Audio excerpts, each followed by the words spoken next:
نحمدہ ونصلی علی رسولہ الکریم، اما بعد۔ میرے دوستو، اگر آپ کی کوئی مراد پوری نہ ہو رہی ہو تو یہ درود پاک پڑھیں اور اس ترتیب سے پڑھیں جو میں آپ کو بتلانے لگا ہوں۔ انشاءاللہ اس درود پاک کی برکت سے اللہ تبارک و تعالی آپ کی ہر دلی جائز مراد کو پورا فرمائیں گے اور اللہ تبارک و تعالی آپ کی دعاؤں کو قبول فرمائیں گے۔ وہ درود پاک کون سا ہے میں آپ کو بتلاتا ہوں، توجہ سے میری بات کو سنیں۔ دیکھیں میرے دوستو، اللہ کے نبی علیہ السلام کے ہمارے اوپر کچھ حقوق ہیں، مسلمان کے اوپر اللہ کے نبی علیہ السلام کے حق ہیں۔ ان میں سے پہلا حق یہ ہے اللہ کے نبی علیہ السلام پر درود پاک کثرت سے پڑھے۔ اللہ کے نبی علیہ السلام کی حدیث کا مفہوم ہے، حضور نے فرمایا بڑا ہی بخیل ہے وہ آدمی جس کے سامنے میرا نام لیا جائے اور وہ میرے اوپر درود پاک نہ پڑھے۔ اس سے بڑا عمل کیا ہوگا کہ درود پاک ایک ایسا عمل ہے جو قبول ہی قبول ہوتا ہے، یعنی اس کے اندر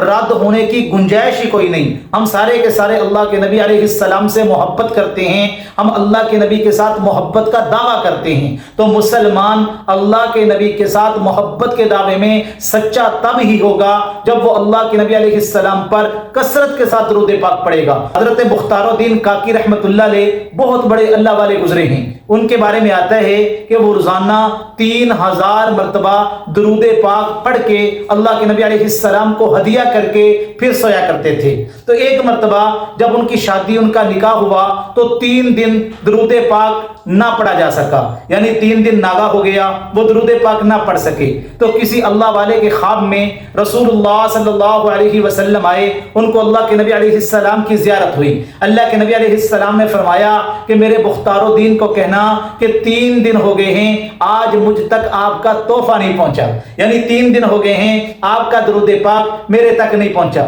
تو میرے دوستو، یہ درود پاک جو ہے یہ ہمارا تحفہ ہے جو اللہ کے نبی علیہ السلام کو ہم ہدیتاً تحفتاً پیش کرتے ہیں۔ اور یہ بھی یاد رکھیں، اللہ کے نبی علیہ السلام نے فرمایا جو بندہ میرے اوپر 1 مرتبہ درود پاک پڑھتا ہے اللہ پاک اس کے اوپر 10 رحمتیں نازل فرماتے ہیں۔ حضور نے فرمایا جو بندہ میرے اوپر درود پاک پڑھتا ہے فرشتے اس کے درود پاک کو مجھ تک پہنچاتے ہیں اور اس کا نام لے کر کہا جاتا ہے فلاں بندے نے اے میرے پیارے نبی صلی اللہ علیہ وسلم آپ کے اوپر درود پاک پڑھا ہے۔ اب آپ اندازہ لگائیں جب ہمارا درود و سلام اللہ کے نبی تک پہنچتا ہوگا تو اللہ کے نبی علیہ السلام ہمیں کتنی دعائیں دیتے ہوں گے۔ اور جو بندہ یہ چاہتا ہے کہ محبوب علیہ السلام کی دعائیں لے تو اس کو چاہیے وہ کثرت کے ساتھ اللہ کے نبی علیہ السلام پر درود پاک پڑھے۔ اور حضور نے فرمایا جو روزہ مبارک پہ آ کے میرے اوپر درود پاک پڑھتا ہے میں اس کے درود پاک کو سنتا بھی ہوں اور اس کا جواب بھی دیتا ہوں۔ حضرت سفیان ثوری رحمت اللہ علیہ فرماتے ہیں ایک مرتبہ میں طواف کر رہا تھا، میں نے ایک نوجوان کو دیکھا کہ وہ ہر قدم پر درود پاک پڑھ رہا ہے، یعنی کوئی لمحہ ایسا نہیں گزرتا کہ جس کے اندر وہ درود پاک نہ پڑھتا ہو۔ میں بڑا حیران ہوا، میں نے کہا کہ اے نوجوان میں نے دیکھا ہے کہ آپ ہر قدم پر درود پاک پڑھ رہے ہیں، کیا اس کا کوئی خاص واقعہ ہے؟ کیا درود پاک پڑھنے کی برکات کوئی آپ کو حاصل ہوئی ہیں؟ تو اس نے کہا جی ہاں۔ اس نے ایک واقعہ سنایا، کہنے لگا دیکھیں کہ میں ایک مرتبہ حج کے لیے آیا، میرے والد میرے ساتھ تھے، ان کی طبیعت خراب ہو گئی، ان کا انتقال ہو گیا، ان کا چہرہ جو تھا وہ اچانک کالا اور سیاہ ہو گیا، میں بڑا پریشان ہوا۔ اسی دوران میں جو ہے سو گیا، میں نے خواب کے اندر دیکھا کہ ایک حسین و جمیل ہستی ہے جنہوں نے سفید رنگ کا لباس پہنا ہوا ہے، وہ میرے پاس آئے، میرے والد کے چہرے پہ یوں پھیرا تو میرے والد کا چہرہ جو ہے وہ چمکنے لگ گیا، روشن ہو گیا، خوبصورت ہو گیا۔ میں نے پوچھا کہ آپ کون ہیں؟ تو انہوں نے بتایا کہ میں آپ کے پیارے نبی حضرت محمد مصطفیٰ صلی اللہ علیہ وسلم ہوں، میں آپ کا نبی اور پیغمبر ہوں، میں اس لیے آیا ہوں یہ جو شخص تھا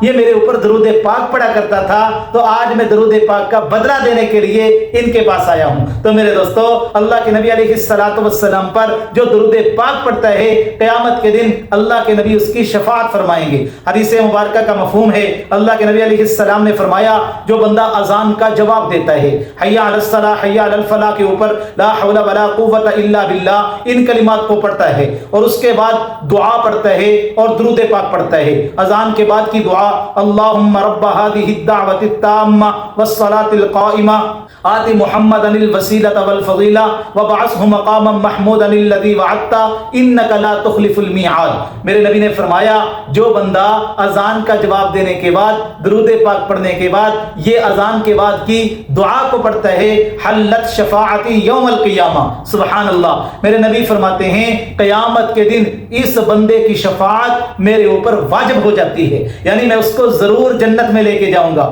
میں اس بندے کی شفاعت ضرور کرواؤں گا۔ تو اس لیے میرے دوستو اللہ کے نبی کے ساتھ محبت کا تقاضا یہ ہے ہر وقت کثرت کے ساتھ درود پاک پڑھنے کی عادت بنا لیں۔ شاعر مشرق علامہ اقبال رحمۃ اللہ علیہ کا نام کون ایسا بندہ ہے جس نے نہ سنا ہو؟ ان کے بارے میں آتا ہے کسی نے ان سے پوچھا کہ حضرت اللہ نے آپ کو اتنی عزت دی، اتنی ترقی دی، آپ کو حکیم الامت بنایا، آپ کی شعر و شاعری سے لوگ متاثر بھی ہوتے ہیں اور اس کے اندر اسلام جو ہے اس کی حقانیت بھی نظر آتی ہے، تو یہ اتنی عزت آپ کو کیسے ملی؟ انہوں نے فرمایا کہ میں نے 1 کروڑ مرتبہ اللہ کے نبی علیہ السلام پر درود پاک پڑھا تھا، جس کی برکت سے اللہ نے مجھے یہ عزت عطا فرمائی۔ تو اگر آپ یہ چاہتے ہیں اللہ آپ کو عزتیں عطا فرمائے، اللہ آپ کو بلندیاں عطا فرمائے، اللہ آپ کو مقام عطا فرمائے، تو پھر کثرت کے ساتھ اللہ کے نبی علیہ السلام پر درود پاک پڑھنے کی عادت بنا لیں۔ اور اب آپ نے کون سا درود پاک پڑھنا ہے؟ دیکھیں درود پاک جو بھی آپ کو یاد ہے آپ اس کو پڑھنا شروع کر دیں، لیکن میں آپ کو یہ بتلاتا ہوں اگر آپ یہ درود پاک ہر نماز کے بعد 21 مرتبہ پڑھنے کی عادت بنا لیں، جزا اللہ عنا محمدا ما هو اہلہ، انشاءاللہ اس عمل کی برکت سے اللہ آپ کی دعاؤں کو قبول بھی فرمائیں گے اور آپ کی دلی مرادیں بھی پوری فرمائیں گے۔ اللہ کے نبی علیہ السلام نے ایک صحابی کو دیکھا، وہ نماز کے بعد دعا مانگ رہا تھا اور اس نے دعا کے اندر اللہ کی حمد بھی بیان کی، اس کے بعد حضور علیہ السلام پہ درود پاک بھی پڑھا اور اپنی حاجت بھی بیان کر رہا تھا اللہ کے سامنے۔ تو حضور علیہ السلام نے فرمایا میرے صحابی اب تو جو بھی دعا مانگے گا نا اللہ تیری دعا کو قبول کریں گے، سل تعطا، تو جو بھی سوال کرے گا تجھے عطا کیا جائے گا، کیونکہ تو نے اپنی دعا میں میرے اوپر درود پاک پڑھا ہے، اور جس دعا میں درود پاک پڑھا جائے اللہ اس دعا کو رد نہیں فرماتے۔ تو اس لیے میرے دوستو یہ درود پاک جو بھی آپ کو یاد ہو وہ پڑھیں، ورنہ جو میں نے آپ کو بتلایا ہے اس کو یاد کر لیں، انشاءاللہ اپنی زبانوں کو درود پاک کے ساتھ سجا لیں، پھر دیکھیں اللہ کی مدد کیسے آتی ہے اور آپ کی مرادیں کیسے پوری ہوتی ہیں۔ اللہ تبارک و تعالی ان باتوں پر عمل کرنے کی توفیق عطا فرمائے۔